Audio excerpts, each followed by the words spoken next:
Rusty Dog here. Welcome to Microsoft Flight Simulator.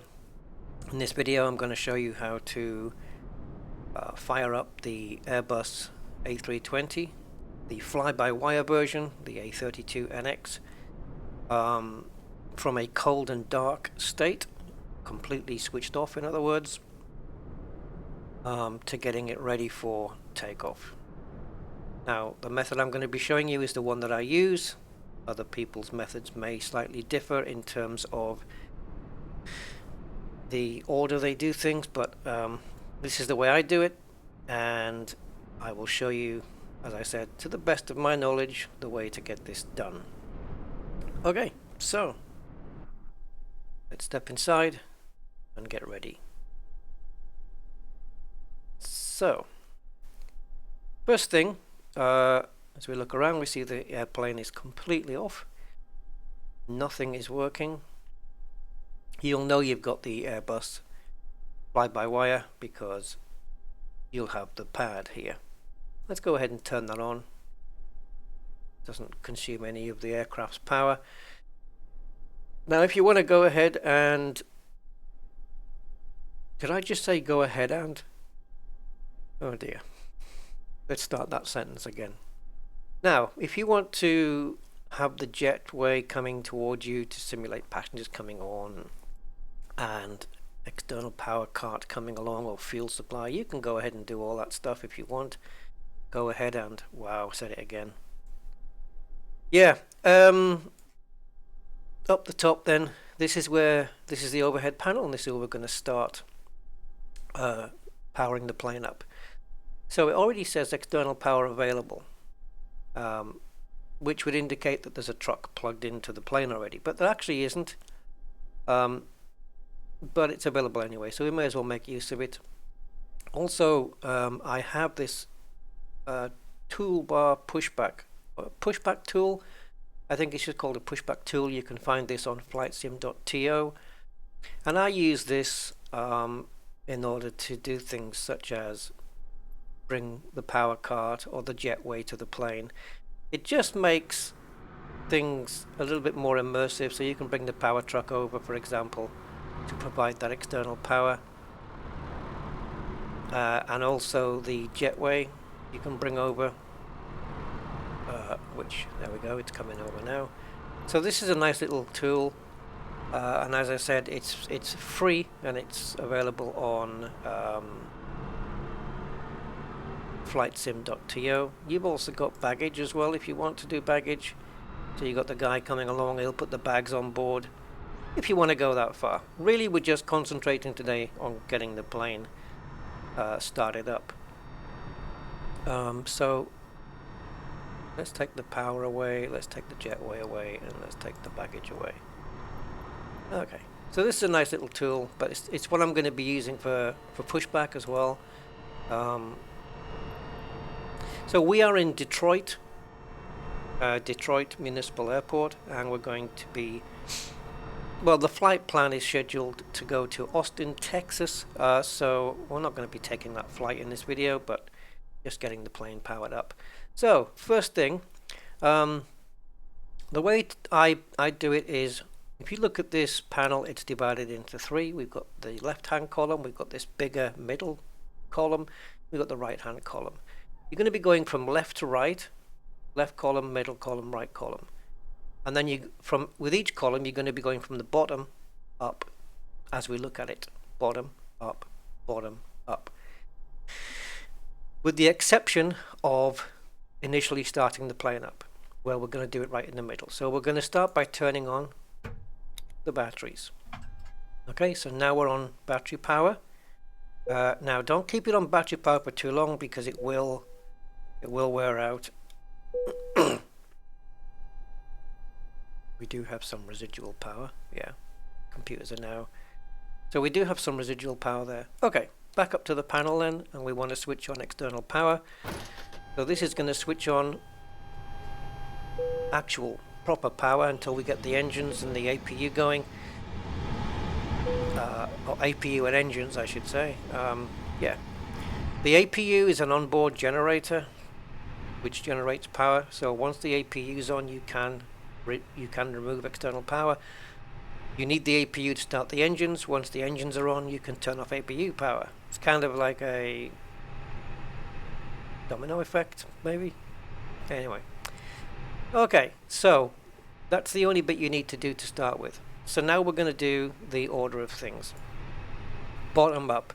Not every button is doing something at the moment, but first one I like to do is crew supply, to supply oxygen to the cabin crew. You've got ground control here, which you can also make use of. I generally don't. I don't know what it does. I just turn it on to auto, but I don't generally use it for anything. Next thing, we skip all of this, and we go up to the ADIRs. Now you'll notice it's 1, 2, and 3 in the middle. That's the order we're going to turn them on. What that does is it's going to power up the GPS system and everything to get alignment, to know where we are. I think that's what it does anyway. And this system will not kick in until we do that. So let's do it. So we're going to turn on, let me get rid of this frame rate thing, don't need that. So let's turn on that one to nav, number 2 to nav, and number 3 to nav. Oops. Now this normally takes around 7-8 minutes to do in real time. Mine's going to take IR in alignment 2 minutes because I have it on fast, which I can set in here. You can set it in the settings. Same with the passenger loading and the fuel, you can set them on fast or instant. Okay, so while that is doing its thing, we're going to turn up the brightnesses of all of the screen stuff. Let's start by doing it on the overhead panel. If you're flying at night, you may want to increase the overhead integrity. You can see it's just where all these white and green lines are, they're all being lit up, just for ease of use at night or in darker weather conditions. Right, so this is your PFD, this is your primary flight display, and then you have this display ND, which I don't remember what that is right now. Navigation display, I believe. So we can turn that up. I don't generally tend to go to full brightness, but again, it depends on the outside conditions, how bright it is in the cockpit. To brighten these two up, your eCams, you need this one and this one. If you want to do the co-pilot's ones as well, you can. That's over here. I generally don't bother, but brightnesses, you can do those as well. Then there are floodlights and integrated lights, which you can turn up if you wish. The integrated lights will light up the center console here. And then finally, you've got these two buttons which will light up the autopilot display here, and this one which will do all the backlighting behind the buttons. Okay, that just gives us a bit better visuals, makes it easier to read. Now back up to the top then, and we've done this panel now, so now we're going to be starting from the bottom here. So we're not ready to start the engines up quite yet, so we won't be needing the beacon lights. I'm going to just set some of these lights on. You probably don't need to do it at this time. When you put the lights on is, you know, kind of I don't know, everyone's got a different time in which they want to do this, but generally I don't bother with anything. Beacon light's normally the first one to go on. You have to put the beacon light on before you start the engines because it lets people outside know that the engines are about to start on the aircraft, and to generally keep the hell away. So we've got no smoking, which I'm going to put to auto. I don't want anyone smoking on my plane anyway, so I should really put it to on. Seatbelt sign will put on, so when passengers start boarding, they'll know that once they get into their seats to put the seatbelts on. You don't have to do this straight away, I suppose. You can do it before you start taxiing. Then we have emergency exit sign to arm. That's done. We've done the lighting, so that's okay. We've got interior light. We've got dome lights here as well, if you want to put those on. That just lights up at the back there. Generally something I don't bother using, but all personal preference, I guess. Okay, icing and stuff, not going to worry about that yet. The plane will tell us if there's ice detected, and then we can put them on. If you want to change, this is just superficial, but if you want to change the air conditioning for each cabin and stuff, you can. I don't think it makes a damn bit of difference, really. So yeah. Okay. Now we've got the APUs, so we're going to put the APU on, master switch on, count to about 5 seconds, and then start it. Okay. Now we're going to wait for that. There'll be an avail coming on there, available, when the APU is ready. Until then, let's keep going upwards. We've done the batteries and the power. Obviously, we need to do that first. Now we're going to turn on all of the fuel pumps. Okay. And the next bit is to test the engines and APUs. These are like fire tests, I think, or something. Yeah, fire. Again, superficial, doesn't really do anything. It works, it's functioning, but you don't really need to do it. And that tells you we're good. Engine 2, also good. And APU. Yeah, you see. It's a sweetheart, isn't it? Okay. All good. As they always will be. But if you're going for the correct procedure, you want to be doing that. Now, I don't tend to use anything in this right hand column. You've got your wiper there. If it's raining, don't put the wipers on if it's dry. That's a thing you don't do in the aircraft, because you don't want wipers, dry wipers, swiping dirt all over the glass and scratching the glass. That's an actual real thing, so we don't want that. So in general, you don't do that. You only turn on the wipers when it's raining. Now, as for a flight plan, you've either already got one done in the flight planning menu of the simulator, or like me, you've got one already prepared in SimBrief. That's simbrief.com, which is you sign up to and you create a flight plan. I've already done that. I might address that in another video. But if you've already done it in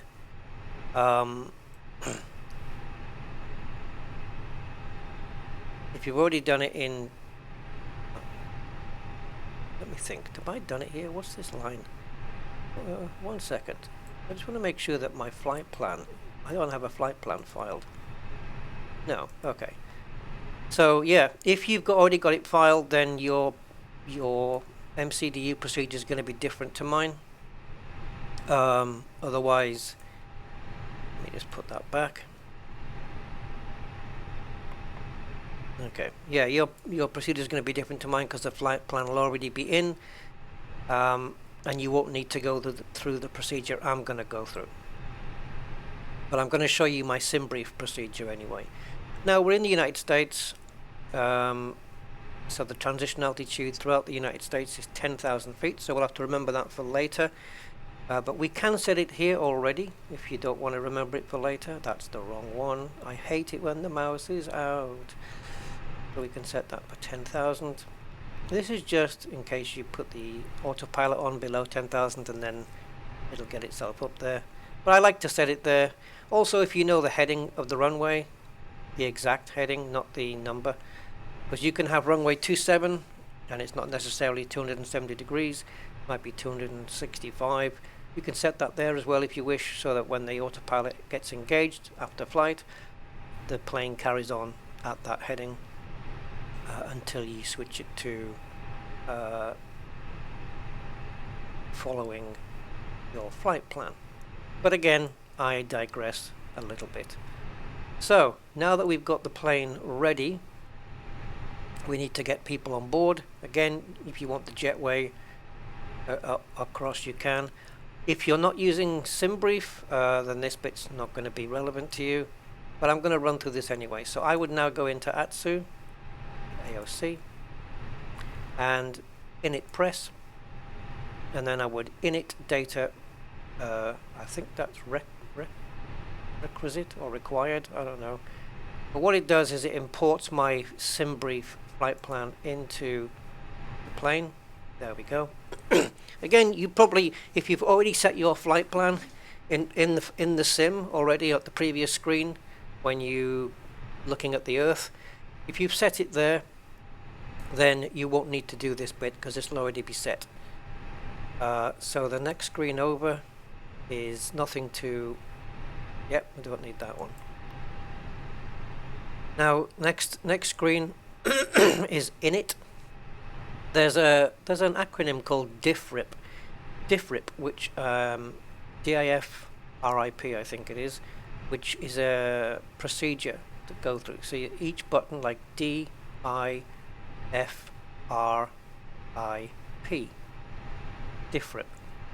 So D would be data, which I don't use. Init, it's initialization, which I do after the MCDU. You have to do the MCDU, the bit I just showed you, you have to do that first. Then you come to init request, and it brings your full flight plan into the sim. Now you have a flight plan, and there it is. Again, you'll already have this. Sorry for my throat. You'll already have this if you've done it through the sim. Now, the other bit, if you do it through SimBrief, is to bring on the passengers, but we'll just get to that in a moment. So, this is where we're flying out of. Detroit, we're flying to Austin, and this is our alternative airport. This is our flight number, our cost index. This is our cruising altitude, 38,000 feet, and it's minus 52 degrees centigrade up there. The IRS init will tell you that your alignments are done. These ones that we did, and as you can see now, this panel is lit up and ready. GPS primary, so they're all aligned. So for SimBrief users, I'm going into ATSU, POC menu again, and we're going to go here to weights and balances, and we're going to click send. What this does is actually retrieves the data from the SimBrief flight plan. It should be 98 passengers. Oh, 89, sorry, 89. Yes, I had it on 98, then lowered it, I remember now. Yeah, 89 passengers. This is the zero fuel weight at the moment. But I think that changes as passengers start getting on board. So let's click on this. Now the passengers are now getting on board. They're having to jump onto my plane because I don't have. Yeah. As you can see, the weight is increasing, the payload is increasing. So we'll wait till we get everybody on board before we do anything regarding fuel. Currently the fuel is 3,700 kilograms. That's not going to be enough. Let's pretend it's not going to be enough to get us to our destination. I don't think it will be. So we'll have to do the fuel later. Now because I have SimBrief flight plan, I can just import it here, and it will tell me all about my fuel here, my planned fuel, and it will tell me that my block fuel should be 9003. Just pop that up there. You've got your takeoff fuel, the amount of fuel for taxiing, these two, and we get 9003.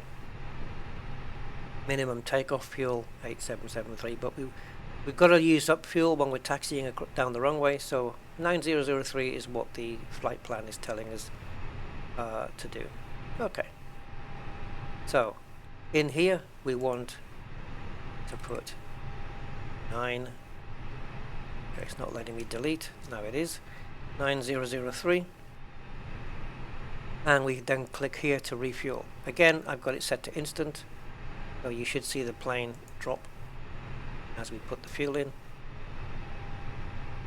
So now we've got the right fuel in and the passengers are boarding. You can see here the fuel on board 9,000. Now, okay, everybody's on board, we're good.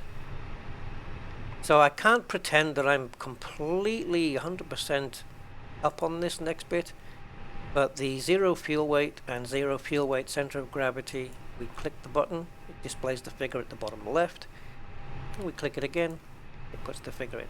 Now, the block fuel, we have to click on fuel planning and block confirm, and it puts it at 7.1. That's not going to leave any extra time, flying time. So I don't know where it's getting the 7.1 from. If you know, please tell me, because I'm not quite sure. The block fuel should be this.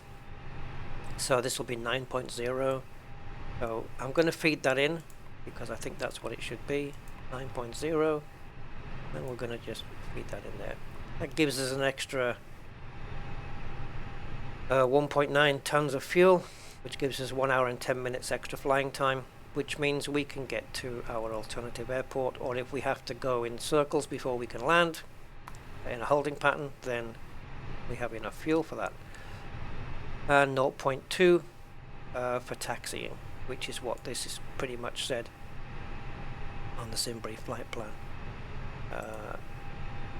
Yeah, 0.2, that's what that would represent. 1.0 would be 1,000, so yeah, that's what that would represent. And we are now fueled up.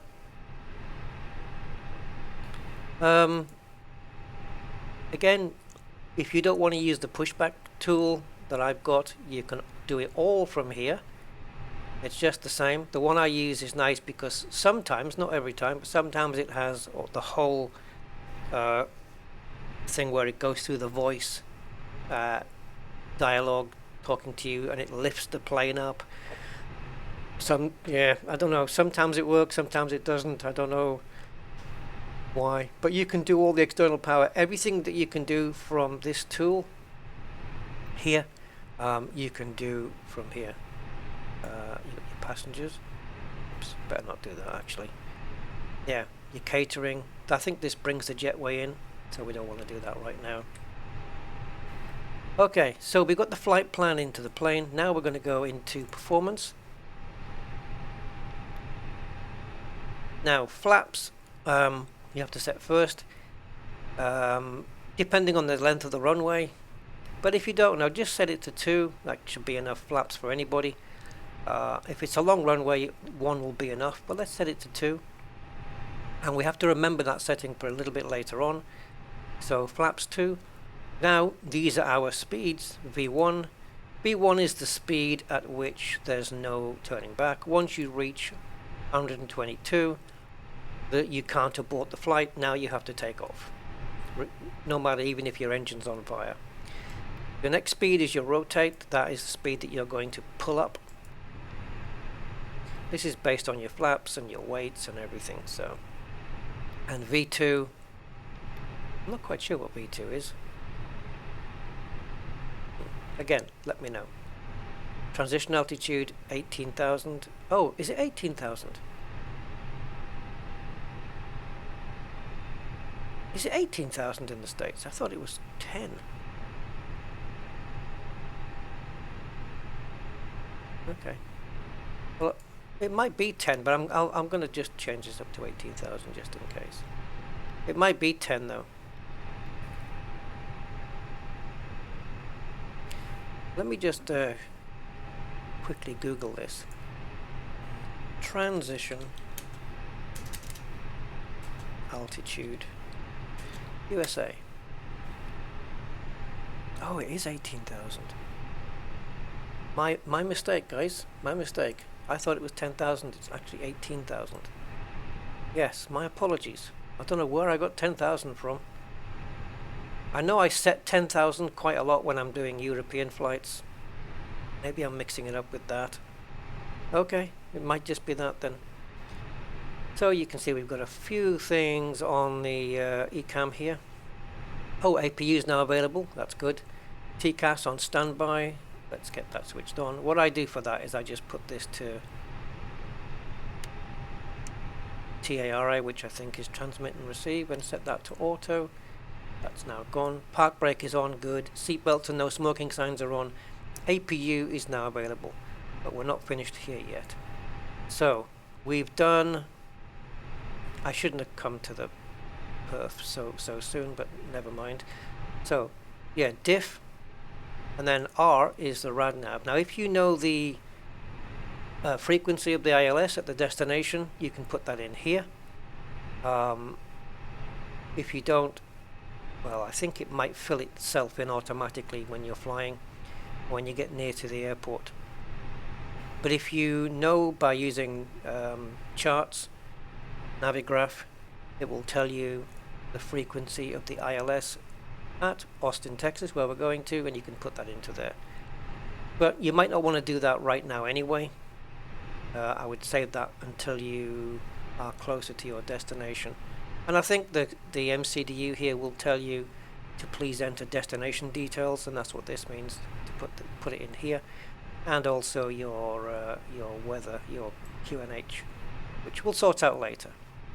As I said, I might be getting some of this wrong, but I'm doing my best. So field prediction, then we've already seen this screen.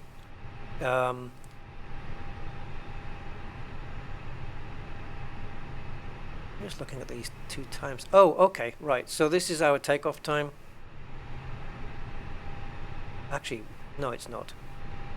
This is the current time. So if we took off now, we'd be landing at that time. It's about a 2-hour flight then. So this is the R, and then we go back to init. Following the diff rip. There's nothing else to change here, I don't believe. P for performance is your last one, which we already did. So I think we're good here. We've got everything sorted. So what I like to do is just switch to flight plan. Just going to check it, run down the flight plan, make sure there's no discontinuities. So far looking alright. Decel is your top of descent. That's when you're going to start descending.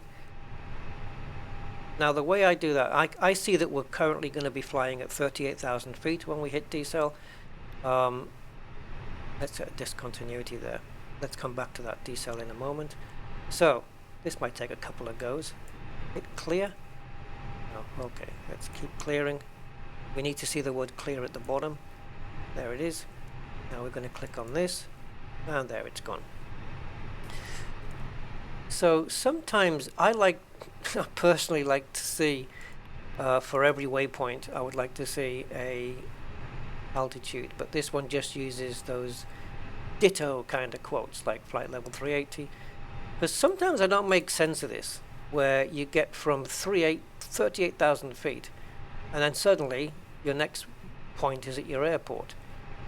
So what's the distance between decel and the airport?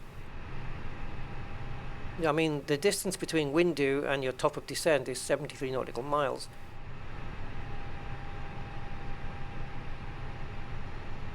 But where's the...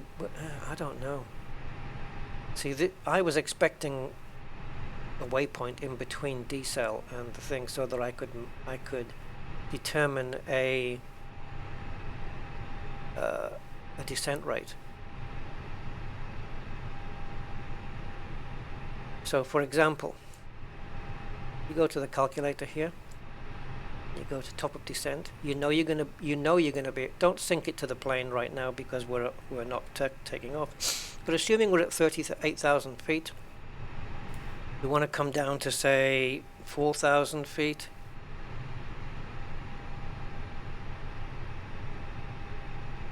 On an angle of 3.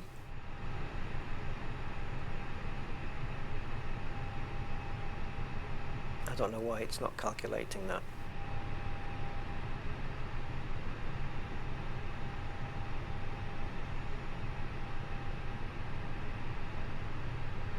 It's not calculating that, guys. 38,000 feet. Target altitude 4,000 at an angle of -3, which I think is what the autopilot would do. It should tell you here now. What have I missed out? I've obviously missed a step out there. It should tell you how many miles away you need to be from the waypoint before you start descending. It might tell you like 83 miles. So once you're 83 miles away from the airport, start that descent.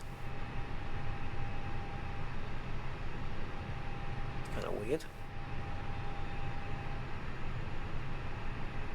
These are for your navigation. If you're on Navigraph, if you are on Navigraph and SimBrief, you probably don't need to be watching this video.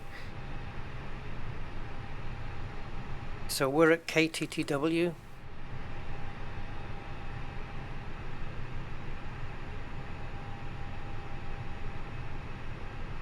Are we? Or is it? Are we? Oh man, excuse me for this. KDTW. What did I put? Yeah, got it the wrong way around. KDTW. Okay. So we've got our references for the airport, all the charts and stuff. I'm not really going to get into this because this is something different. I don't need to get into this right now. But we've got all the taxiways. These will tell you the degrees of your runway, but we don't know what runway we're going to be assigned yet. But it will actually tell you the heading of the runway. Let's say. Yeah, top of descent. Don't know why that's not working. Maybe once we're in flight, it'll work. I'm not really sure why it's not doing it right now.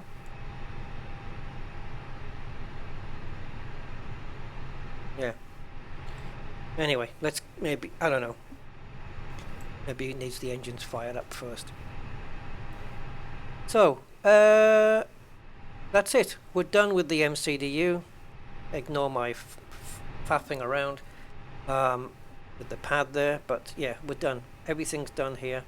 So once we've done that, we've got the APU running. It's now available. So we're going to hit APU bleed, which we'll need in order to power the engines up. Okay, now you can hear another sound.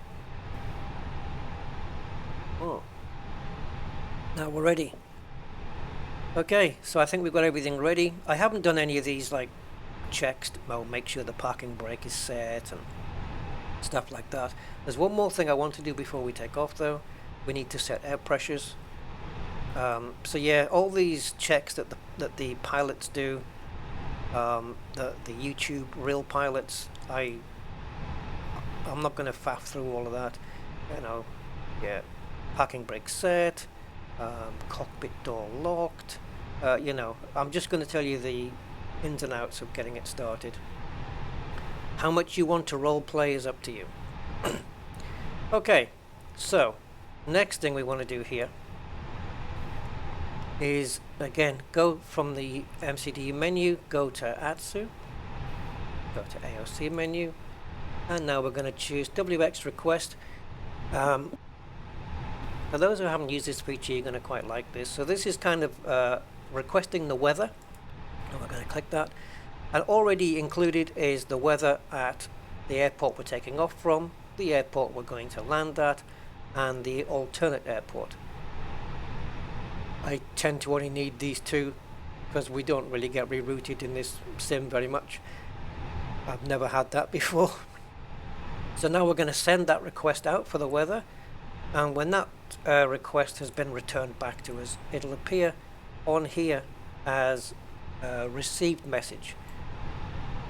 I think that's pretty much it. So once we've done that, we click on back here, and that brings us to this screen. Company message. There we go. Company message. That's what it is. And now we go to received messages here, and there's the METAR message, and there's our information. So this is all the weather information for where we are. This is the weather information for where we're going, and further down is the weather information for this airport. Now we can print it. So let's click print, and it'll print out on our little printer, and we can collect the paper and it puts it up here. Now I like to do this again just when we're nearing descending, because that way we get the latest weather information, because it might change. The only thing we're concerned about right now is our current weather for where we are right now. So I'm going to do it on the screen here because it's easier for me to read. So what this is telling us is, I'm going to try my best to translate this. If you look, oh, it's 1750, okay. This is something to do with the time, but I can't remember what it is, because this is Zulu. I'm sure this is 08 August 1653. I don't know what this is. I used to know it, but I don't know, I don't remember. So what this is telling us is the direction of the wind, which is, and the speed, 170 heading. So at 170 degrees we have a wind of 13 knots. 10 SM.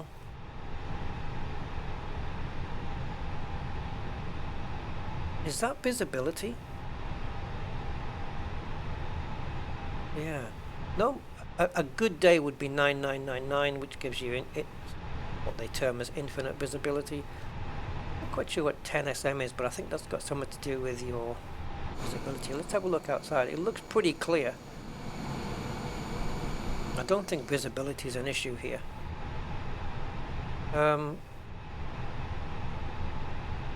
Yeah, not quite sure on that one.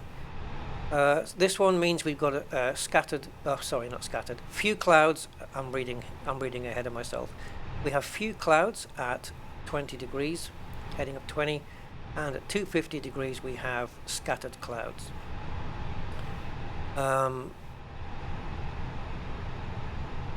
Wow, this is different from what I know. Normally this would be your current temperature, which is 06, and your dew point, which is 11. I don't know what the M is for. Okay. The only number we want right now from this is this one, 3037. This is our air pressure.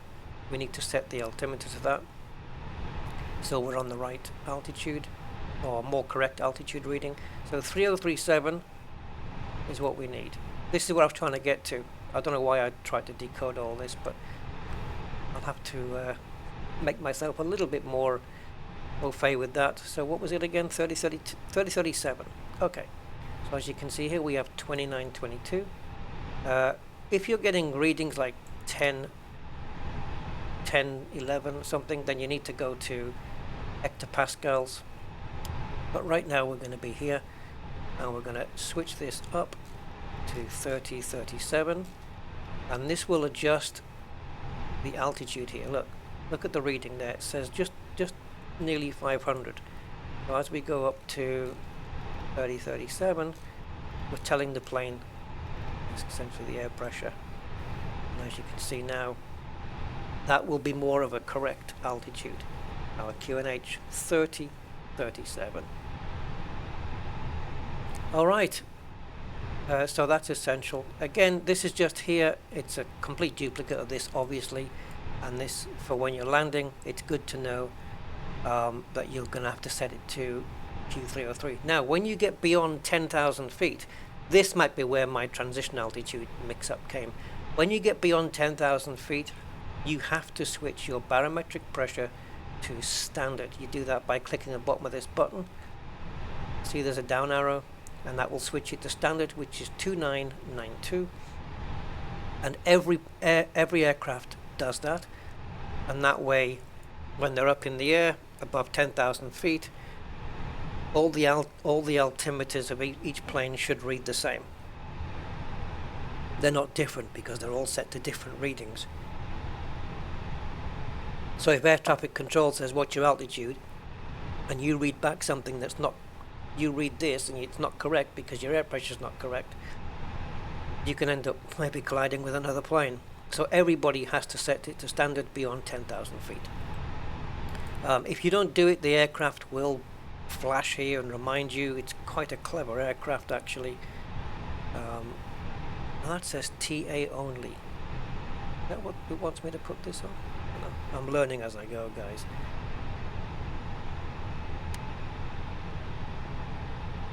I don't know. I think I've learned a good fair bit about this, but I certainly got through learning a lot about this. Yeah. In, you know, over the space of like a couple of months, 2 or 3 months. Right, so what we need to do now is taxi. We're done. Everything's ready. Everything's ready to go. We need to make a few more tweaks, but we'll do those either while we're taxiing or just before we get to the runway. So, next step, air traffic control. Now, what I've done already is I've gone into here, into the assistance options. I like to do this personally because when it comes to taxiing and looking at all the taxiway signs, I'm not great at that yet. So navigation, I have the taxi ribbon on, and I have a little, yeah, I used to have an app. I don't think I've got it uploaded right now, but I used to have an app which made the arrows smaller because they were a bit too big for my liking. So anyway, let's tune Metro Ground, and we're going to, we need to depart south, but it all depends on the active runway, but let's request to depart south. Ground Rusty 2627 with Quebec request taxi for takeoff south departure. Rusty 2627 taxi to and hold short of runway 22 left by taxiway Echo Kilo 7 Kilo Kilo 9er Yankee Yankee 10. Contact tower on 135.0 when ready. Taxi to and hold short runway 22 left. Okay, now the moment, Kilo 7 Kilo Kilo. now that we've all confirmed that, you can see the taxi arrows are there. And the taxi arrows I like to use because that way you can see that it's curling that way, so I know that when we get the pushback we need to be going that way. Alright, so I'm going to use my pushback tool. If you want to use the iPad one in the plane, you can. I like this one because then I can do it from outside nicely. And we're going to start pushback. And we don't get the voice. I'm going to have to reinstall this and see if it gives us it back.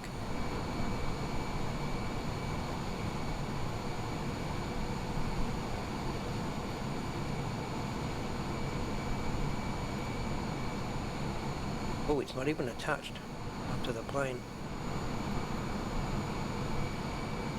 That's weird. I've never seen it do it without it being attached to the plane. Well, let's release the parking brake.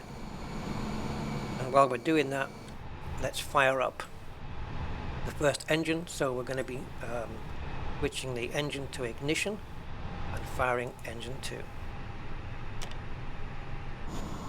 While engine 2 is firing up, you should start to see it rotate. While I'm going to try and steer this plane. Multitasking now, guys, multitasking.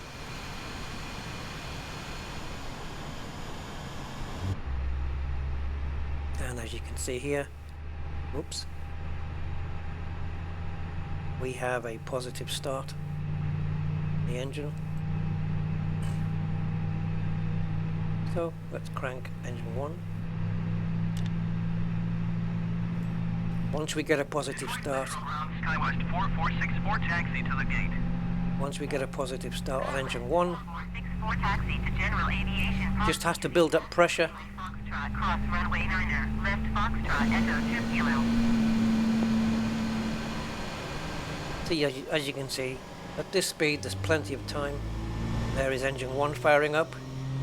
Taxiing to general aviation parking by a taxiway Mike Foxtrot cross runway 9er left Foxtrot Echo 2 Kilo Skywest 44. Let me just turn this a little bit more.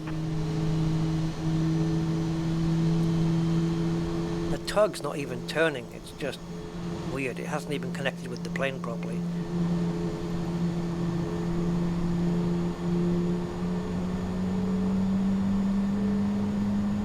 Okay. And once we get parallel with that line, I think we're okay. Just ignore that stupid traffic. Okay, let's hold. and stop pushback and engage the parking brake.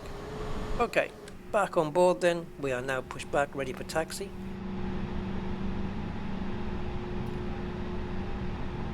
Now it's got nose wheel steering disc connected. There we go, that's gone. That's all to do with the pushback thing. Okay, so the engines are started. So what we don't need now is the switch on ignition. And also up here we do not need the APU one anymore, so we can switch that off and the bleed off.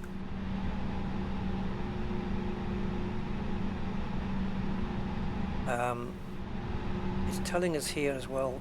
Now it's telling us the APU is available, which we'll use when we get to our destination after we've landed. But that's something for again for another video possibly. Predicted wind shear. If you want to put that on, you can. That is down here. Switch that to auto. Right, you definitely want your seatbelt signs on now. And I think we are ready for taxiing. Now, as we taxi, we should start getting more messages coming up on here. But I like to do that once we get near the runway. Tackle all of that stuff. So let's just take off the parking brake, apply a little bit of throttle. SkyWest 4464, continue taxi. Keep an eye on the ECAM here for the new messages to pop up. Sometimes Roger, SkyWest 4464. I tend to run this thing way too quick. It's only supposed to be walking speed that you taxi. And if I try and go walk, there's the messages, look, on the ACAM. If I try and go at walking speed, I end up stopping the plane.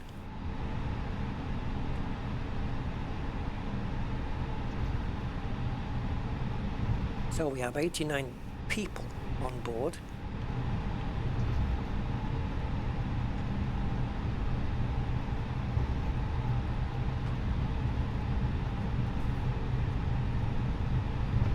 I don't know why they say souls on board. This souls thing, it's a bit too creepy. You're driving a car, you don't have like 2 souls in the car, do you? Or on a bus, 36 souls. It's only on a plane they use that. It's kind of weird. It's a very strange thing, and if you're not kind of religious, do you count as a soul? People, there are people on board. That's what we have here. People, actual human beings. People beings. Okay, are we at that point now? Yeah, we are. So at this point now we've got a new set of arrows popping up. So at this point I like to do it here. I don't know, people want to do it on the runway maybe. But we get clearance now that we've gone to that point, which is past this line here. Rusty 2627, altimeter tree 0 decimal tree 7 wind 177 and 22. Departure to the south approved. So we will do it on the runway. We just got clearance from here. But we got clearance, so we can now proceed. The runway is ours, so to speak. I don't even know which way we're going to be facing here. Oh, okay, there we are.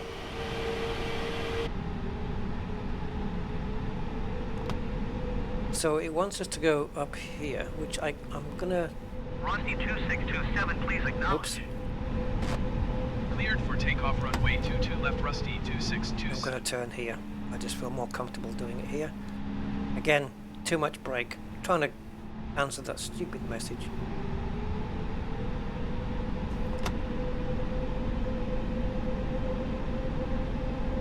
That clicky sound you hear is just my parking brake. And I'm not bang on dead central with the runway. Oh my god. Sorry, I completely screwed that up. Did I? No, I'm okay. I thought I was a bit off there. Right, so parking brake set. Yes, it is. Okay, so let's run through what it says here. Let's just put that back to flight plan. So we have auto brake. These are your speed brakes. You want to set that to maximum. That's here. Signs on, which they are already. That's your no smoking and your seatbelt sign. That's already done. Cabin check.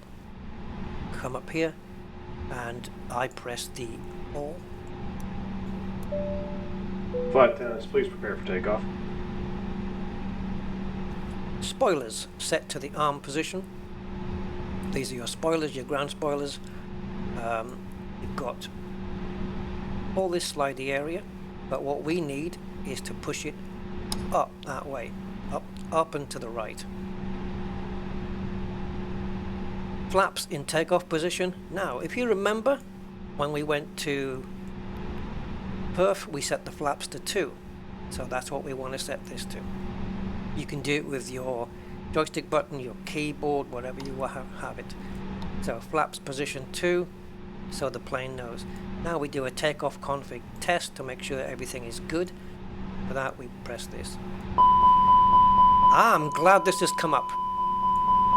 Sometimes you get this, it's a little bug I think. It says slats not in takeoff config. I don't know if it's a bug or if it's because the slats are not yet ready in the takeoff config, I don't know.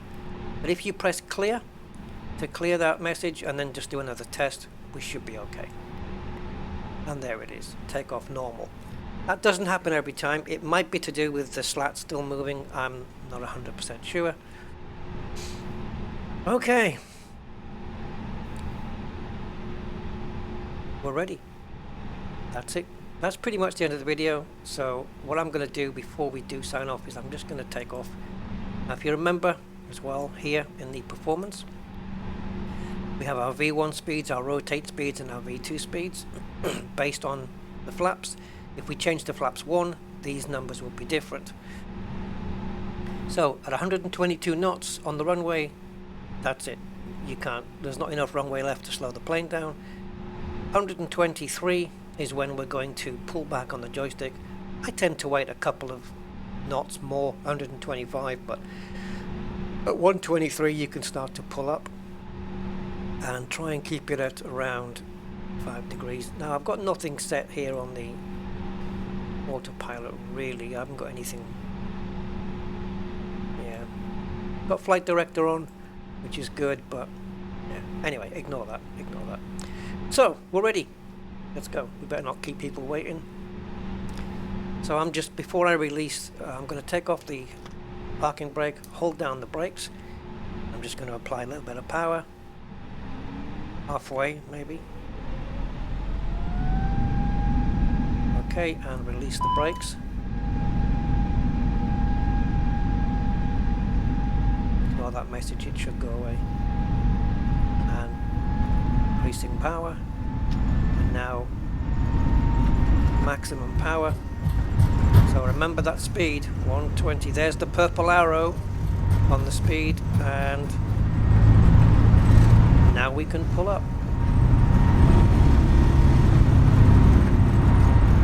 Up we go, positive rate of climb, so now we'll gear up, which we can do with a button, or you can just pull that up. Oops, let me do it with a button.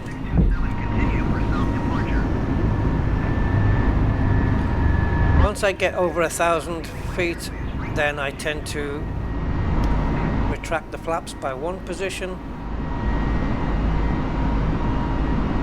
wait a little while, and then retract the flaps once we build up a decent speed.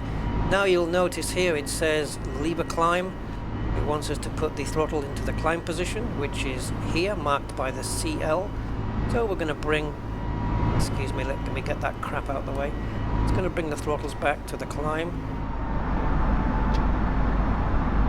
And if you're... oh my god, excuse me. It's important that you throttle, that you calibrate your throttles. So I need to bring the throttle back just a little. There we go. Now we're in climb. Yeah, it's important to calibrate your joystick through the fly pad before you, or your yoke, whatever you use, before you go. You can set all that in here, calibrate it. Really do that first before anything. I should have told you that before. Okay, so we can just click autopilot. And now it will switch to the flight plan line, and it will continue raising altitude to 18,000. And on the flight plan, once we get, well, by the time we get to the first waypoint, it already expects us to be at 38,000 feet. So we may as well set that right now. So let's go to 38,000 feet.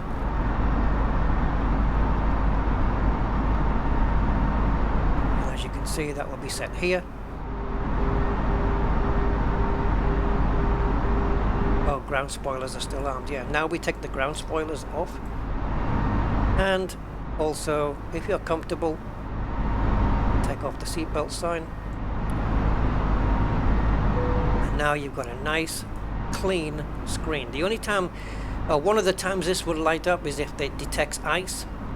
If it does detect ice, you want to come up to your overhead panel and switch on your probe heat and these three switches here. Ping, ping, ping. If you put them on and there is no ice, the plane will come back and tell you no ice detected. It'll tell you on here, no ice detected, so you're going to need to turn them off. So, no speed, no heading, just got dots. That means the autopilot is managing those for you. It's doing the heading for you, doing the speed for you, it's doing the altitude for you, but you've already preset that altitude. You're going to have to do the altitude yourself. The plane doesn't know when to descend and all that stuff. I'm not going to cover anything like auto landings and stuff like that yet. I may do that in another video. Let me know if you guys want to see that. But yeah, we are definitely up on our way.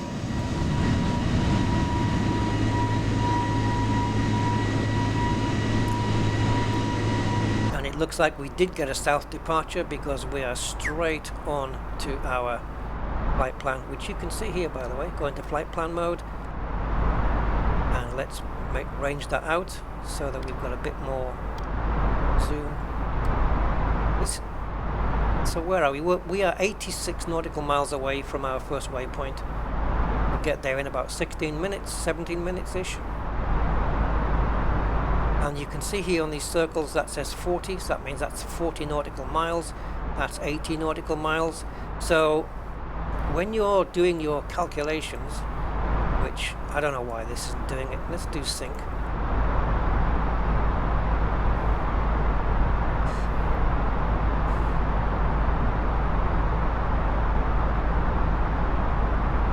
This is weird. I don't normally have to fill in this stuff.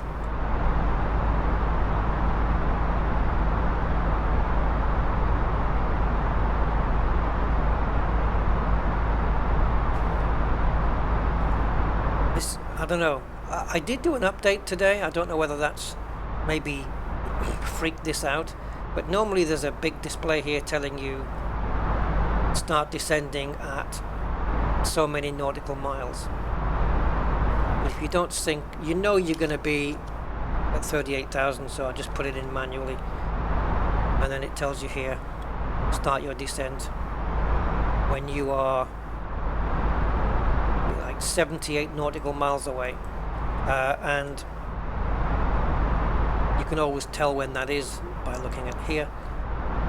So you can go, okay, when your waypoint reaches here, 78 nautical miles away, now we can start descending. But again, it doesn't seem to be working, and I don't know why. Let me just cycle the power on that to see if it works. Reboot, right? Okay, so let's import the flight from SimBrief again and go to calculate. Current altitude, well, it's not our current altitude, but it's going to be the altitude we want to go from. And target down to 4,000. That's when we'll be picking up the aha, it's working. That's when we'll be picking up the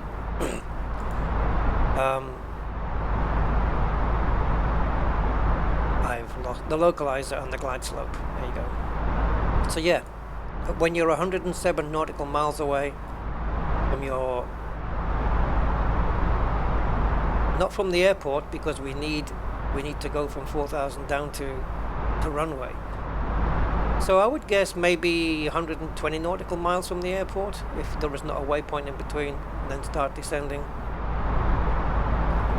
And all you do then is just, what I would do is I'd take that 4,000 target altitude, pop it into here by just twiddling this knob down to 4,000. The plane will start descending. I think it either descends at -3 or -5. Can't remember, but you can see here, because you've got 10, you've got 5 in the middle. You'll be able to see what rate the plane's descending at. Oh, we're above 10,000? Yes, we are. Okay, so now we're going to switch this to standard. There we go. Happy plane. Yeah, so I think this is what the autopilot does. So I would go by that, just leave it at 3. Flying at 290, which is standard for the Airbus in cruise, and it tells us here we are cruising. And there's our temperatures in the cabins, which we set here. Let's turn up the heat in the forward cabin. I want to see if that actually changes anything. See if that goes to 24. Yeah, so that's it, guys. Everything. You've got your outside temperatures here on the skin of the plane and stuff like that. But you can look those up. TAT, SAT and ISO, you can Google those. It's all to do with the outside temperatures and stuff like that. Air temperatures. There's your gross weight. Yeah. Oh, it has gone up. Look, 24. It's heating up. Awesome. Now, if you want to get rid of this piece of paper and just print a new one out later on, you can. You can just, yeah, there it is. Discard paper. Click. And there we go. And to print out a new one, when you get closer, ATSU, from the main menu, from the MCDU menu, ATSU, AOC menu, WX request, and we don't need it at this one anymore, and you can keep that one on if you want, but if you want to clear that one, you can. And this will only give us the weather temperature now, or weather temperature, my god, weather information for that destination airport, which I would do once I'm nearly there. Oh, we've got graphics tearing come back again. How nice. Had this last time and I fixed it in the Nvidia control panel using the fast option on VSync. Now it's just suddenly tearing again. That's probably a good sign for me to go away. See, it's gone down to 70 now because it's now syncing with the plane. So as the plane climbs, that will get back to the number that we showed before. All right. That's pretty much going to do it. Might need to wait for that to upload, to synchronize, unless it already is. But we're on our way to Austin, Texas. On our way to Texas. I don't know why we've got this tearing back again. This is weird. That's it. We're done. Thanks for watching, everyone. And I'll catch you on the next one. If this has been useful, let me know. If I've made mistakes, let me know. And yeah, catch you next time. Bye for now.